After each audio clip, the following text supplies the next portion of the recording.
Hare Krishna, my name is Isvara. Today our topic is how can I be sure of my salvation? So first we have to understand whose salvation? What is salvation? For different people, salvation means different thing. If you're a prisoner, salvation means getting out of prison. Then you're free. Salvation, in other words, means that now I am free from entanglement. So yes, in other words, the soul in this material body, he is in prison, entanglement. He's entangled in a network of bodily concept of life. It is very, very complicated network. It is so complicated a network that the subject matter is a long subject matter to discuss as to how complicated this network is. Anyhow, we'll hit on a few of the subjects of this complication of this network. The soul, although he is eternal, having obtained this body is being driven by urges. And the soul, being forgetful of its real identity, is deluded by these urges. The urges of the tongue, the belly, the genital, the urges of lust, greed, and anger. The soul are deluded by these urges. How come the soul is deluded by these urges? One of the gross effects about this delusion of these urges is that these urges, they burn like fire. So when the soul is thinking that he is the body, then this fiery effect burns him. And this effect causes him that he has to satisfy these urges. That is, the urge of the tongue, when this fiery effect is there, that is when I'm feeling very hungry, this burning sensation, if I put some food into the stomach, then it tends to pacify this urge.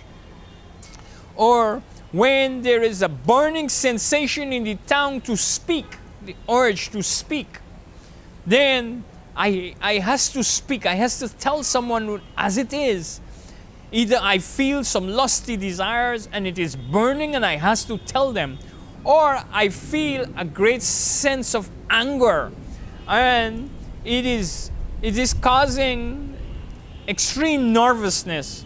And this fire is causing extreme nervousness. I has to speak. So this effect is there because the soul is now in this network that he's thinking that he's the body. So he's like being pulled by strings. So these urges is like strings that is pulling him in all different directions. So salvation means getting free from this entanglement, getting free from this ahankar, this misidentification, this false ego, this ego of thinking that I am this body, either gross or subtle conception of being this body. This body has two kinds of conception, gross conception and subtle conception. The gross is basically the external body, the senses, and the subtle is the mind, intelligence, and the ego. So getting free from this false conception, that is being salvation, that is being a salvationist. So what is the established position of this salvation? The established position is Krishna Nitya Das, that I am an eternal servant of God. It is not difficult to understand that we are eternal servant of God. even in bodily concept of life, we see that our necessity is being provided for. That is, light is being provided for. Water is being provided for. So these basic necessities of life is being provided for. Air is being provided for. So, who is the provider? Are we the provider? No, we are not the provider. So, whoever is the provider, he is the person that is the awarder of that salvation. So, engaging in the service of that provider, that is the salvation. So coming to terms with the principle that since I am not the provider, so then my effect, my position is to please that person who is the provider. And that is God. And when we acting such a way to please Him, because we are not masters, it is only an illusion, a false conception of life. It is that we're thinking that although I am provided for, I am thinking that I am a master. This is the delusion or the mad-like state of a person in a psychiatric treatment. We are all like that. We like in a psychiatric clinic.